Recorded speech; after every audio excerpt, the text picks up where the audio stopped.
안녕하십니까. 제13회 사회복지사 1급 시험 기출문제풀이 사회복지조사론의 제1강 강의를 시작하도록 하겠습니다.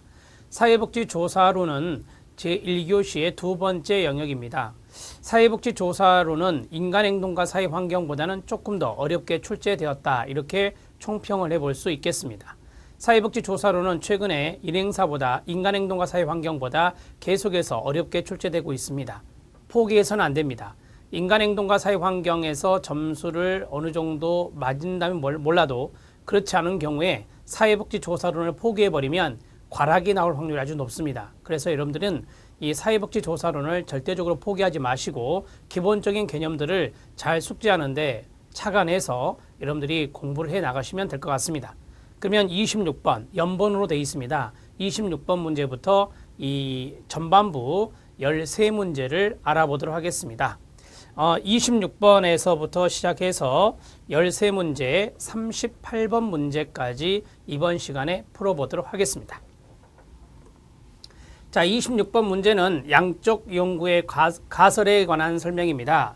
여기서 이제 가설이 중요한 단어가 되겠고, 물론 양적 연구도 중요한 단어 중에 하나가 될 수 있습니다. 옳지 않은 것은입니다.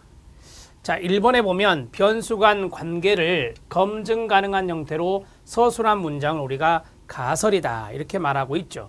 자, 여기서 첫 번째 중요한 것은 변수 간의 관계를 보는 거고, 두 번째는 검증 가능한 형태, 측정 가능한 형태로 써야 됩니다.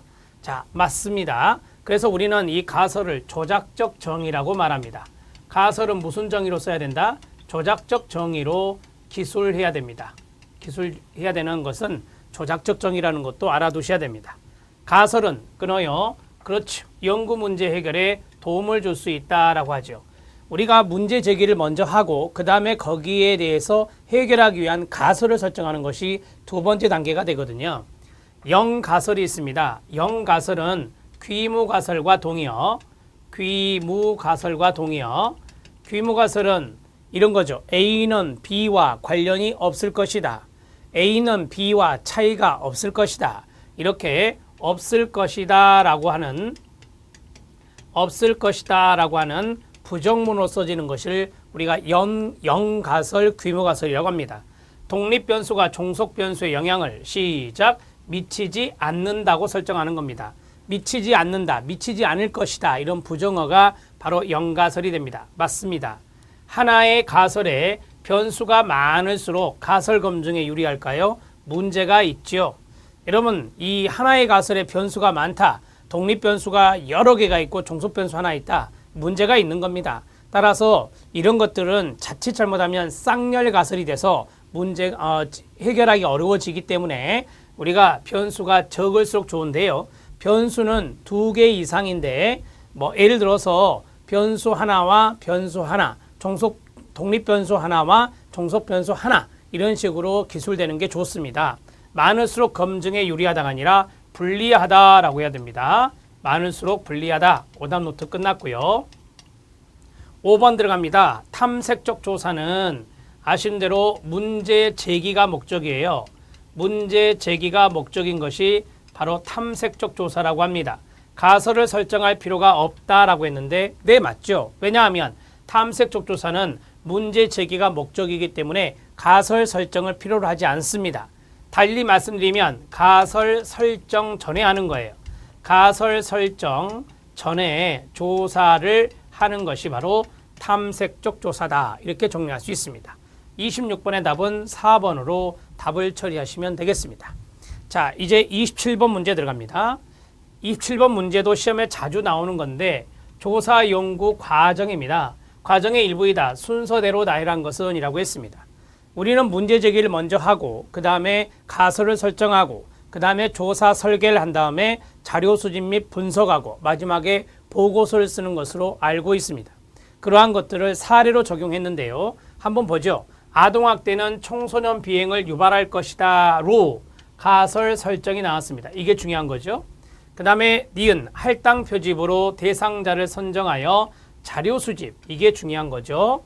자, 디귿 아동학대로 관심 주제를 선정했다. 가장 먼저 관심 주제를 선정하게 되는 건데요. 그 다음에 구조화된 설문지 작성이 나왔습니다. 쉽죠? 어렵지 않습니다. 가장 먼저 해야 될 것은 주제를 선정하는 것입니다. 그리고 나서 가설을 설정하겠죠. 가설을 설정하고 나서 설문지를 만든 다음 자료 수집이 들어가야 되니까 자, 설문지를 작성합니다. 리을. 그 다음에 자료 수집 들어갑니다. 니은이죠. 디귿, 기역, 리을, 니은. 디귿, 기역, 리을, 니은이 바로 4번에 나와 있습니다. 4번이 답이 됩니다. 여러분 여기에서 한 가지를 적어드리겠습니다. 가장 먼저 문제를 제기한다. 제가 말씀드린 거 한번 서술하고 가려고요. 그 다음에 가설을 설정한다. 그 다음에 조사 설계를 한다. 조사 디자인이라고도 하죠. 그 다음에 자료 수집을 한다. 자료 수집을 한 다음에 바로 분석 및 해석을 하고 마지막에 보고서를 작성한다. 이러한 것도 여러분들이 알고 계시면 좋을 것 같습니다. 이 순서도 잘 정리하시죠. 27번의 답은 4번이 답이 됩니다. 28번 문제 들어갑니다. 어렵지 않습니다. 서베이에서 우편 설문법과 비교한 가로 대인면접법, 그냥 우리가 면접조사라고 하는 거죠. 면접조사, 대인면접법의 특성으로 옳지 않은 것은입니다. 이 문제의 요점은 뭡니까? 면접조사에서 옳지 않은 것 찾아라 이거거든요. 자, 첫 번째, 비언어적 행위의 관찰이 가능하다. 대면 면접은 가능합니다. 두 번째, 대리응답, 다른 사람이 응답하는 걸 말하죠. 가능성이 낮습니까? 네, 맞습니다. 왜? 직접 찾아가잖아요. 자, 세 번째, 질문 과정에서 유연성이 높다. 유연성이 높다라는 것을 융통성이라고 합니다. 융통성이 높은 거 맞습니까? 네. 만약에 민감한 반응을 응답자가 보인다. 그러면 바꾸어서 물어볼 수 있습니다. 응답 환경을 구조화하기 어렵다. 이 구조화라는 말이 무슨 말이냐면 통제라는 말인데요. 우리는 대인면접법이 환경 통제가 가능하다고 배웠습니다. 구조화하기 용이하다 그래야 돼요. 구조화하기가 용이하다. 이 말을 바꾸면 환경 통제가 가능하다. 환경 통제가 가능하다. 이렇게 말씀드릴 수 있겠습니다. 자, 5번입니다. 표집 조건이 동일하다면 그렇죠. 비용이 많이 드는 겁니다. 우편조사보다 비용이 많이 드는 게 보다 면접조사. 따라서 비경제성이 있다라고 배우셨죠. 비경제성이 있는 것이 바로 면접조사의 단점이라고 보시면 되겠습니다. 자, 28번의 답은 4번이 답이 됩니다. 응답 환경을 구조화하기가 용이한 게 바로 면접조사다. 여기서 중요한 단어 환경이라는 단어가 중요한 단어가 되었습니다. 자, 정리가 됐고요. 지금까지는 좀 쉽게 가고 있네요. 28번의 답은 4번이 되겠습니다. 29번 문제 들어갑니다. 29번 문제는 조금 어려울 수 있습니다. 별표 하나. 인식론에 관한 설명으로 옳지 않은 것은입니다. 인식론은 두 가지가 있습니다. 실증주의가 있고 여기 있는 대로 해석주의가 있습니다. 실증주의는 양적에서 쓰는 단어고 그 다음에 해석주의는 질적에서 쓰는 단어입니다. 여러분들은 이미 기출문제 앞에 것을 다 보셨죠? 예, 앞에 문제를 보시면 이 문제가 그대로 나와 있습니다. 실증주의 인식론에 대한 거, 해석주의 인식론에 대한 문제가 들어 있습니다. 이렇듯 앞에 있는 문제가 약간 바뀌어서 변형된 형태로 계속해서 나올 수 있다는 것을 말씀드립니다. 옳지 않은 것 찾습니다. 실증주의는 양을 생각하세요. 경험적 관찰을 통해 이론을 재검증한다라고 했습니다. 여러분, 경험적 관찰이란 말은 경험적인 검증이에요. 경험적인 검증을 통해서 이론을 재검증하는 게 바로 연역법이라고 배우셨을 겁니다. 연역법은 이론을 재검증하는 겁니다. 연역법은 양적이고 바로 실증적이다, 실증주의적이다 이렇게 말할 수 있습니다. 맞습니다. 이론을 도출하는 것은 질적이고 해석주의예요. 하지만 이론을 재검증하는 것은 양적이고 연역이고 실증주의예요. 자, 해석주의는 사회적 행위의 주관적 의미에 대한 이해를 강조한다. 주관적 의미, 이게 중요한 거 아닙니까? 자, 어떤 사례 대상자가 있습니다. 질적 연구에서는 참여 대상자를 하는데 그 참여 대상자의 어떤 행위가 있다. 거기에 대해서 주관적인 의미를 찾고자 하는 게 바로 질적 연구고 이 질적 연구는 해석주의와 연관성이 있습니다. 실증주의는 그렇죠. 적은 수의 표본으로 결과를 일반화하는 것은 뭐다? 무리다 라고 주장합니다. 자, 적은 수의 표본으로 결과를 일반화하는 게 뭐예요? 질적 연구죠. 적은 수의 표본으로 결과를 일반화하는 게 뭐다? 질적 연구예요. 따라서 그것은 무리가 있다라고 비판하는 게 뭐다? 실증주의라고 말하는 것이 맞습니다. 해석주의는 그너요 주로 언어를 분석 대상으로 활용한다. 맞습니다. 여러분들이 아시는 대로 해석주의는 질적 연구입니다. 질적 연구는 아시는 대로 인터뷰를 하죠. 그래서 그것을 쭉 면담했던 것을 기록을 해서 그 언어적인 부분들을 분석해내는 겁니다. 맞습니다. 실증주의는 끊어요. 연구자의 가치나 태도 활용을 강조한다. 연구자의 가치나 태도를 활용하는 것은 질적 연구죠. 질적 연구. 따라서 연구자를 함부로 교체하면 안 되는 게 뭐다? 질적 연구. 따라서 연구자의 가치와 태도 활용을 강조하는 질적 연구는 바로 해석주의와 연관성이 있다라고 말할 수 있겠습니다. 실증주의가 아니라는 것입니다. 옳지 않은 것은 5번에 있었습니다. 여러분, 실증주의와 해석주의는 앞으로 계속 나옵니다. 이게 양과 질의 형태로 바뀌어서 나올 수도 있습니다. 잘 알아두시기 바랍니다. 29번의 답은 5번이 답입니다. 30번 문제 들어갑니다. 30번 문제는 그리 어려운 문제는 아닙니다. 시설 보호 아동이 경험한 경험의 동그라미, 학교 생활의 본질과 맥락에 대한 연구라고 했습니다.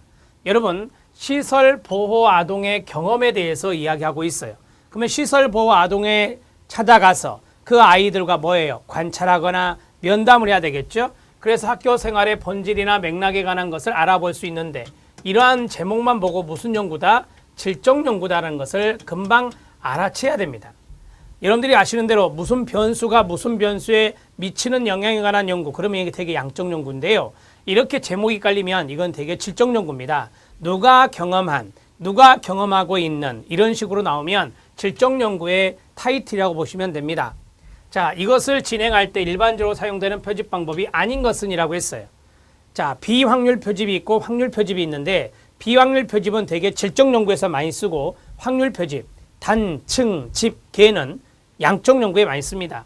단, 층, 집, 개 이것이 바로 확률 표집인데 이 확률 표집은 이것만 아셔도 이 문제 풉니다. 확률 표집이라고 하는 것은 바로 단층 집계인데 이 단층 집계가 암기법이에요. 단순 무작위, 층화, 침락, 체계라고 말합니다. 따라서 이것들은 양적 연구에서 쓴다. 양적 연구에서 활용된다. 이렇게 정리할 수 있겠습니다. 자, 답이 보이나요? 네, 층화 표집이 눈에 보이죠? 층화 표집은 확률 표집으로서 양적 연구에서 활용하는 것이다. 표집 방법이 아닌 거라 했으니 답은 4번으로 답이 체킹이 되는 겁니다. 편의 표집, 컨비니언스 샘플링, 비확률 표집, 극단적 사례 표집, 이거 유의 표집 중에 하나입니다. 유의 표집 중에 하나, 유의 표집 중에 하나로서 유의 표집이 바로 비확률 표집에 해당되죠. 자, 1사례 표집이 있습니다. 하나의 사례를 본다. 하나의 사례이니 당연히 질적 연구에서 활용할 수 있겠습니다. 되게 사례 연구할 때 많이 이렇게 하죠. 자, 이론적인 표집이란 게 있습니다. 좀 어려운 말이죠. 이론적인 표집은 바로 근거 이론에서 쓰는 방법이에요. 근거 이론에서 쓰는 방법. 근거 이론은 무슨 연구? 질적 연구다. 이렇게 볼 수 있습니다. 자, 우리가 근거 이론은 어떠한 자료를 전사를 했습니다. 그 전사한 것에서 우리가 거기에 대한 이론적인 것들을 뽑아내기 위해서, 도출해내기 위해서 그것들을 표집해 내는데요. 유사한 것들끼리 묶어내는 방법, 이게 바로 이론적인 표집이다. 근거 이론에서 쓰는 방법이 되겠습니다. 자, 근거 이론 중에서 분석한 내용이 있습니다. 자, 우리가 이제 면담을 끝냈어요. 면담에서 전사를 쭉 했습니다. 전사라고 하는 것은 녹취록을 썼다라고 하는 거예요. 자, 거기서 분석을 했어요. 자, 분석 내용을 기초로 해서 이론적인 것들을 개발하기 위해, 이론적인 내용을 끄집어내기 위해서 2차적인 표집을 하는 거예요. 그래서 여기 이론적인 표집을 다른 말로 2차적 표집이라고도 합니다. 2차적 표집이라고도 합니다. 2차적 표집은 이론적인 분석이다. 이렇게 이론적인 표집이다. 이렇게 알아두셔도 됩니다. 자, 30번의 답은 4번인데 이것만 기억하세요. 단층 집계는 확률 표집으로서 양적 연구다. 이렇게 정리하시면 30번 문제는 쉬워집니다. 31번 문제 들어가도록 하겠습니다. 자, 31번 문제 사회조사 유형이 있고요. 이런 스타일 문제 계속 나오고 있습니다. 보시면 아실 겁니다. 첫 번째 횡단연구 옳은 것 찾기, 두 번째 코트 동년배, 3번 종단연구, 4번 패널연구, 5번 트렌드 스터디 추이조사가 나왔습니다. 이렇게 하나씩 다 깔리는 형태가 최근의 기출 영향이에요. 문제가 30문제에서 25문제로 줄어들면서 이런 패턴의 문제가 많이 보인다는 것을 말씀드릴 수 있습니다. 첫 번째, 횡단 연구는 탐색, 기술, 설명의 목적을 갖는다라고 했습니다. 여러분, 횡단 연구가 무엇입니까? 일정한 시점에 이루어지는 거예요. 일정한 시점에 이루어지는 조사를 우리가 횡단조사다 이렇게 말합니다. 이 횡단조사는 탐색을 목적으로 할 수도 있습니다. 기술, 서술을 목적으로 할 수도 있습니다. 설명을 목적으로 할 수도 있습니다. 세 가지 다 가능합니다. 자, 여기 일정한 시점에 이루어지는 횡단조사는 탐색, 기술, 설명의 목적으로 조사가 가능하기 때문에 1번 지문이 맞습니다. 2번 들어갑니다. 특정 하위 모집단의 변화를 관찰하기 위해 시작 매번 동일 대상을 선정한다 라고 했어요. 자, 동일 대상을 선정한다. 이게 가장 중요한 거죠. 대상자가 바뀌지 않는 것. 동일 대상을 선정하는 게 무엇입니까? 패널입니다. 패널 조사가 바로 동일 대상을 선정하는 겁니다. 동년배는요, 대상자가 달라질 수 있습니다.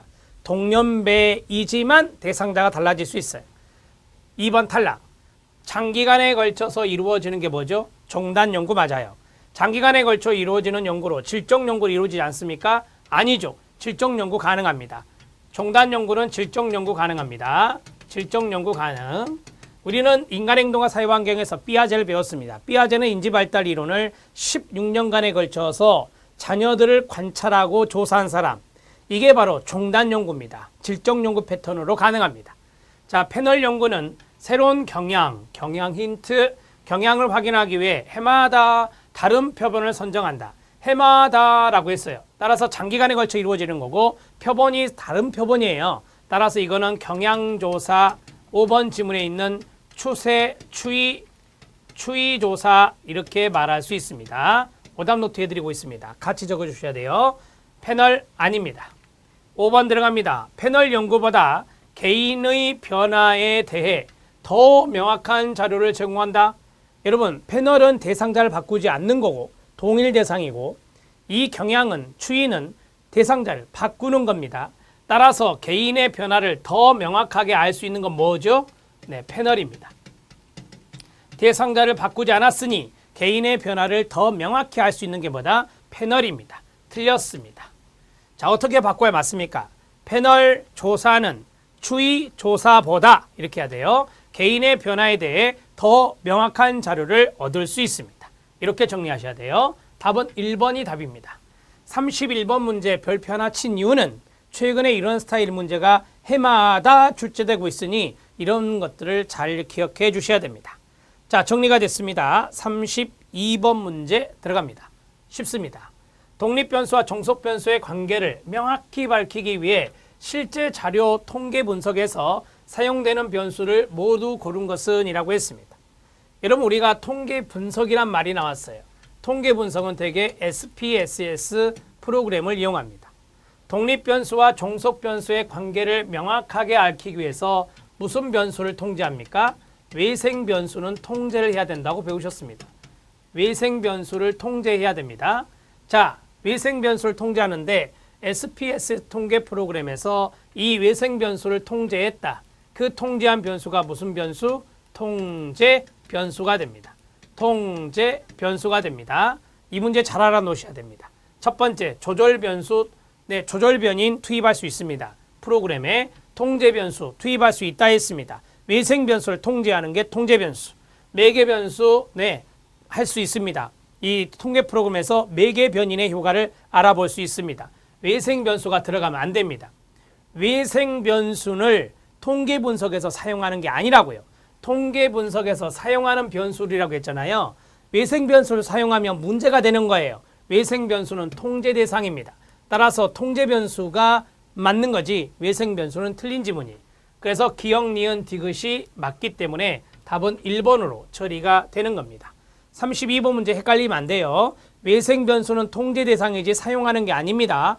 외생 변수를 통제하면 통제 변수가 돼서 통제 변수를 사용하는 것이다. 이렇게 알고 계셔야 됩니다. 자, 답은 1번입니다. 32번 문제 해결했습니다. 33번 문제 들어갑니다. 총 문항에 20문항의 척도가 있습니다. 10문항씩 두 조합으로 나누었답니다. 아, 반분법이네요. 신뢰도를 측정하는 방법 중에 반분법입니다. 신뢰도 측정 방법 중에 반분법. 평균 점수 간 상관관계를 보고 측정의 일관성 나오면 뭐다? 신뢰도 이렇게 정리할 수 있습니다. 일관성을 확인했다. 여기에 대한 옳지 않은 설명은 뭐냐? 라고 했습니다. 신뢰도 측정 방법 중에 하나 맞습니까? 맞습니다. 일관성 확인을 위해 2번 조사해야 하는 불편함이 없나요? 네, 그렇습니다. 2번 조사하는 게 뭔데요? 2번 조사해서 불편한 게 뭔데요? 네, 그것은 검사 재검사법이죠. 검사 재검사법이 2번 조사하는 거예요. 이거는 뭐예요? 동시에 가능해요. 동시에 조사가 가능하죠. 동시에 조사가 가능하다. 이렇게 적으시면 됩니다. 2번 지문 맞습니다. 자, 20문항이 동일 개념을 측정해야 적용할 수 있다라고 했어요. 당연한 거 아닙니까? 동일 개념을 측정하는 20문항을 나누어서 10문항씩 나누어서 보는 거예요. 동일 개념을 측정해야 적용할 수 있습니다. 문항을 어떻게 두 조합으로 나눈지에 따라서 상관관계가 달라질 수 있는데요. 자, 두 조합으로 나누는 방법이 앞과 뒤를 나누는 전후 절반법이 있고 짝수와 홀수를 나누는 기후 절반법이 있고 전후 절반법, 기후 절반법이 있고 그 다음에 연구자가 임의적으로 짝을 지어서 배치하는 방법, 임의 짝진 배치법이 있습니다. 임의 짝진 배치법이 있습니다. 이렇게 해서 정리하시면 돼요. 어떤 방법을 쓰느냐에 따라서 상관관계가 달라질 수 있는 게 반분법입니다. 자, 이것도 이제 한계가 되죠. 반분법이 한계가 됩니다. 자, 상관관계가 낮았을 때 어떤 문항을 제거할지 알 수 있다. 여러분, 상관관계가 낮다라는 것은 일관성이 낮다, 신뢰도가 낮다라고 하는 거잖아요. 일관성이 낮다, 신뢰도가 낮을 때 어떤 문항이 이것을 낮게 있느냐를 찾을 수 있는 게 뭐죠? 네, 크롬바흐 알파 계수라고 하는 문항 내적 합치도입니다. 문항 내적 합치도는 동의어가 2개가 있어요. 하나는 내적 일관성 방법, 그 다음에 아까 말씀드린 게 뭐죠? 크롬바흐 알파입니다. 크롬바흐 알파 계수를 보는 거예요. 자, 이렇게 해서 정리가 끝났습니다. 33번의 답은 5번이 답이 됩니다. 5번은 반분법이 아니라 문항 내적 합치도 또는 내적 일관성 방법 크롬바흐 알파가 되는 거예요. 상관관계가 낮을 때 어떤 문항에서 이게 일관성이 떨어지게 나왔느냐, 여러 사람의 답변이 그것을 제거할 수 있어요. 통계 프로그램이 그걸 가르쳐 줍니다. 그래서 그걸 제거할 수 있는 방법은 반분법이 아니기 때문에 답은 5번이 되는 거예요. 34번 문제 들어갑니다. 34번 문제 별표 하나 쳐주시기 바랍니다. 최근에 우리 시험에 계속 나오고 있는 게 뭐죠? 표본의 크기와 표집 오차입니다. 자, 표본의 크기가 크다. 표본의 크기가 크면 클수록, 자, 표본이 뭐죠? 네, 우리가 모집단에서 그걸 뽑잖아요. 그걸 표본이라고 하잖아요. 그 표본의 크기가 크면 클수록 표집 오차는요, 작아집니다. 샘플링 에러라고 하는 표본 오차라고도 하는데요. 이것은 줄어들게 돼 있어요. 이것의 관계를 여러분들은 아시죠? 10,000명에서 1,000명을 뽑을 때와 10,000명에서 9,000명을 뽑을 때, 당연히 9,000명을 뽑을 때에 오차가 줄어드는 것입니다. 이렇게 정리하시고요. 자, 자료 수집 방법은 표본의 크기와 관련이 있나요? 네, 관련이 있습니다. 자, 예를 들어서 우편조사는 표본의 크기가 클 때 하는 거고요. 자, 그 다음에 관찰법이라고 하는 거 있죠. 자료 수집 방법에 관찰법은 표본의 크기가 크면 안 돼요. 작아야 된다는 것을 알고 계실 겁니다. 자, 이렇게 먼저 정리를 해놓고 두 번째 들어갑니다. 표본의 크기가 커질수록 모수와 통계체의 유사성이 커진다라고 했어요. 잘 보셔야 돼요. 자, 봐요. 표본의 크기가 커질수록 이랬어요. 모수와 통계치의 차이가 표집 오차예요. 그런데 유사성이 커진다라고 했잖아요. 모수 통계치. 모수는 모집단의 추정치고 통계치는 표본집단의 값을 말해요. 이 두 가지가 유사성이 있다. 그 말은 그만큼 대표성이 있다라고 하는 거예요. 대표성이 있다. 대표성이 있다는 것은 표본 오차가 작다라고 하는 거죠. 표집 오차, 표본 오차 동이요. 이게 작을 때 우리가 대표성이 있다라고 말할 수 있기 때문에 맞습니다. 세 번째, 표집 오차가 커지면 안 좋은 거네요. 오차가 커졌으니 안 좋잖아요. 커질수록 표본이 모집단을 대표하는 정확성이 그렇죠. 낮아진다라고 하는 거예요. 자, 표본이 모집단을 대표하는 정확성이 낮아진다. 일반화 어렵다라고 하는 거죠. 일반화가 어렵다라고 하는 거예요. 같은 말이에요. 일반화 어렵다. 맞습니다. 동일한 표집 오차를 가정한다면 끊어요.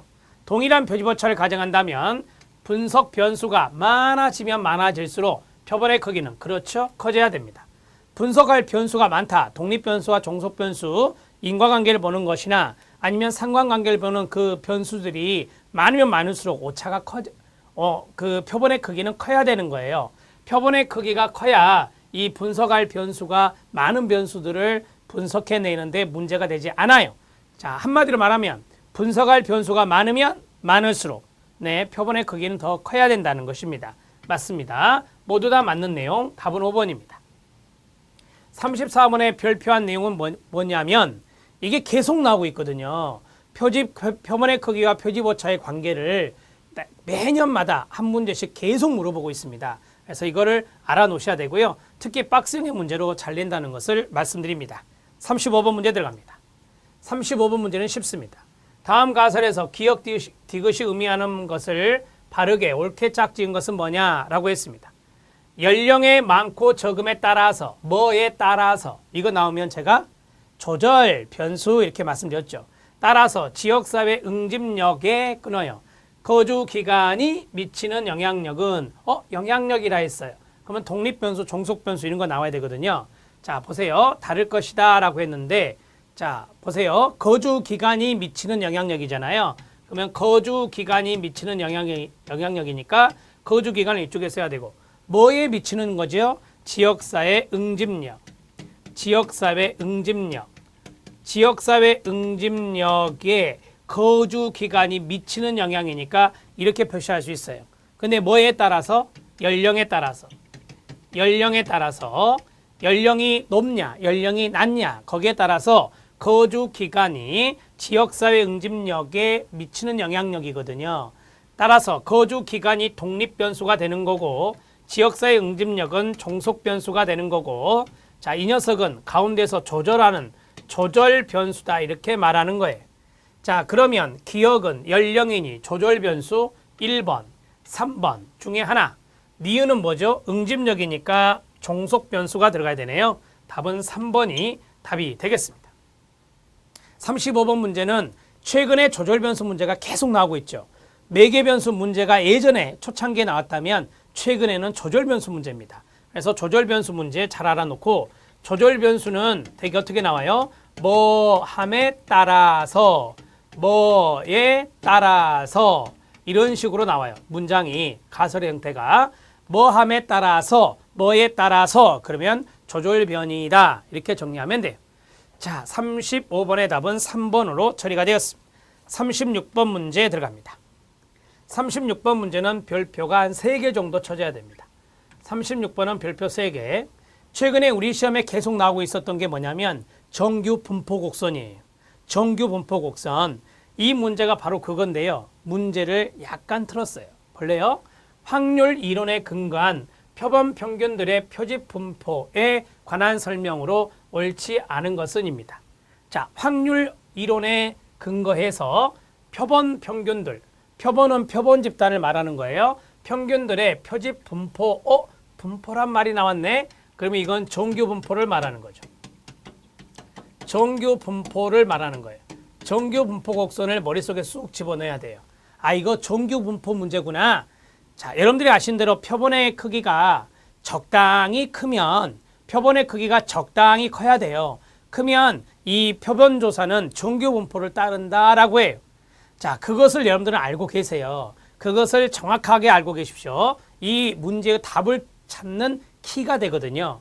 모 집단의 평균이 만약에 10이라면 표집 분포의 평균도 뭐가 된다? 10이 된다라고 해요. 쉽게 말씀드릴게요. 모 집단의 분포와 표본 집단의 분포가 같게 보거든요. 그게 바로 뭐냐? 정규 분포예요. 자, 거기 모 평균과 표본 평균이 동일하다라고 가정하는 게 뭐라고요? 정규 분포거든요. 그러니까 모집단의 평균이 10이면 표집 분포의 평균도 10이 되는 거예요. 자, 이제 표준 오차가 나왔습니다. 표준 오차와 앞에 했던 표집 오차는 달라요. 자, 표집 분포의 표준 편차이다라고 했습니다. 여러분, 이 표준 편차는 표집 분포의 바로 뭐다? 표준 편차다라고 해요.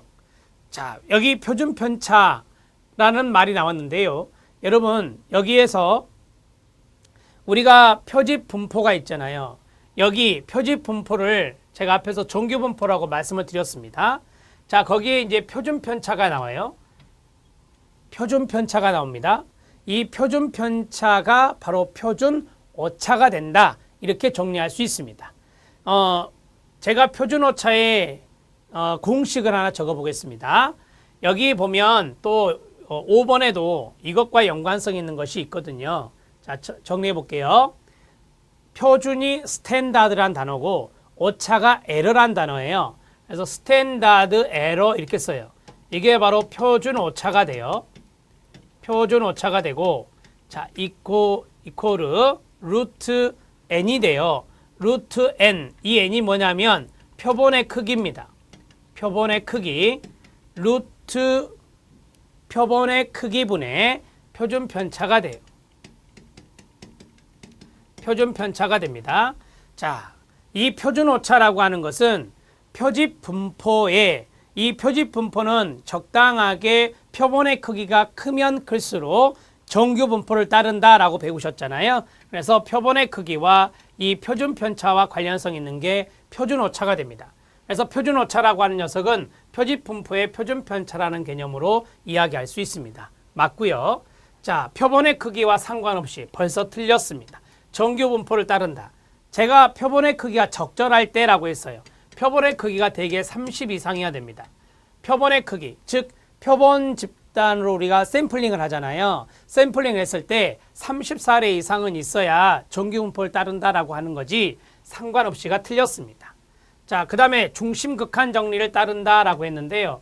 자, 중심 극한 정리가 아까 말씀드린 거예요. 표본의 크기가 적절할 때 정규 분포를 따르게 되는데 그걸 우리가 중심 극한 정리라고 말해요. 중심 극한 정리는 정규 분포 곡선 이렇게 생각하면 돼요. 자, 보세요. 우리가 이제 정규 분포 곡선을 이렇게 그리잖아요. 자, 중심이 여기잖아요. 이게 바로 평균이 되죠. 평균 중위수 최빈치가 같은 데가 바로 이거란 말이에요. 이게 중심으로 해서 양쪽에 극한, 그러니까 이쪽으로 마이너스 쪽으로 쭉 나가고 플러스 쪽으로 쭉 나가는 것, 이러한 것들이 서로 좌우 대칭형으로 인해서 중심 극한 정리를 따르게 되는 거예요. 맞고요. 자, 표본 크기가 9배가 됐어요. 표본 크기가 9배 되면 표준 오차는 3분의 1로 감소한다라고 했어요.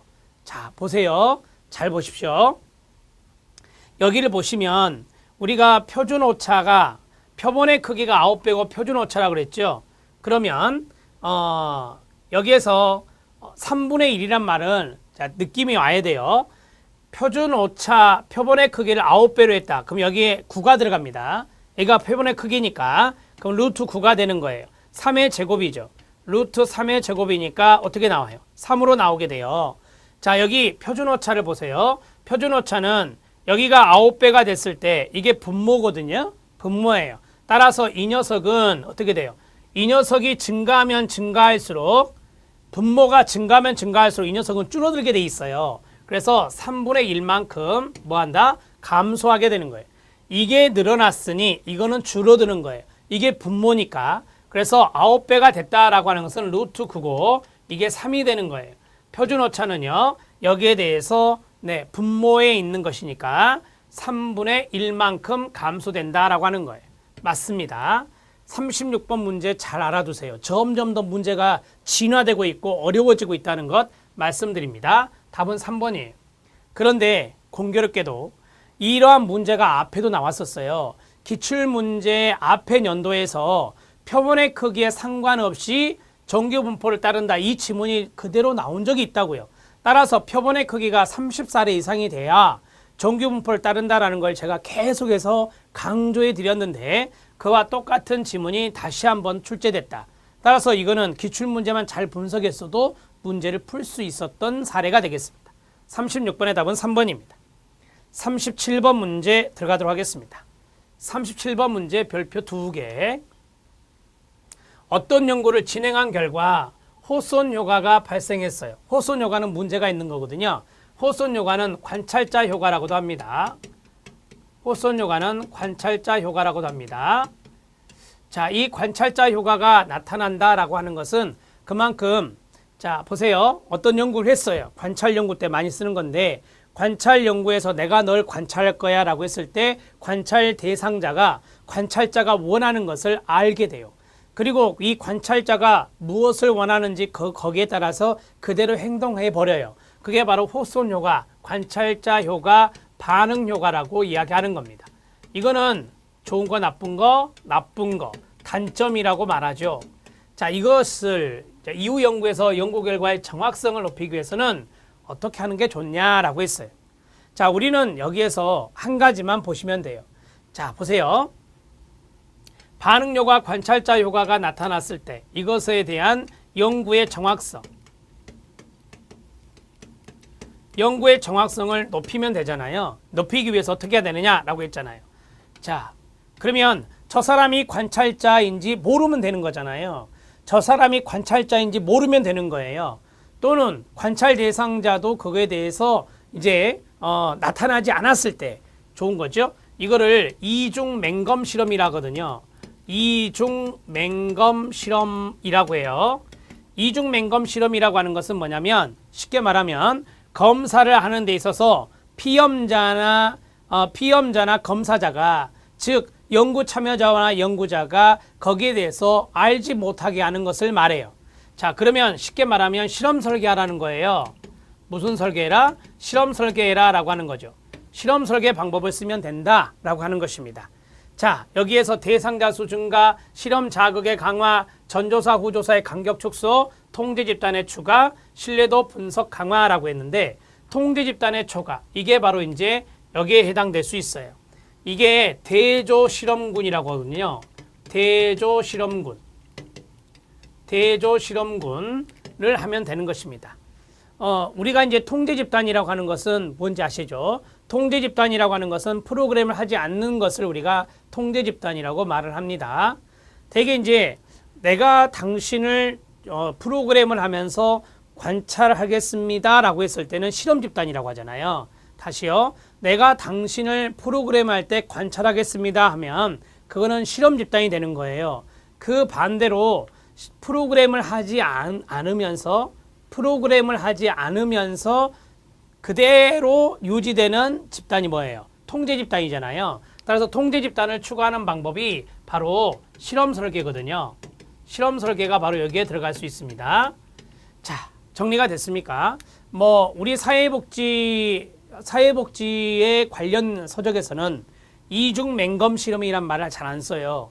이중 맹검 실험은 교육학이나 심리학 여기서 많이 쓰는 단어고 우리 사회복지 쪽에서 많이 쓰는 단어가 뭐죠? 실험 설계라고 하는 거예요. 실험 설계라고 하는 것은 통제 집단과 실험 집단을 나누어 놓고 그 두 집단을 비교하는 방법이 바로 실험 설계라고 하거든요.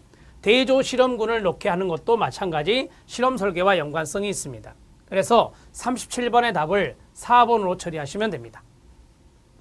반응 효과라고 하는 것은 실험한 집단에 대해서 나타나는 거거든요. 그러면 실험한 집단에서 반응 효과가 나타났다.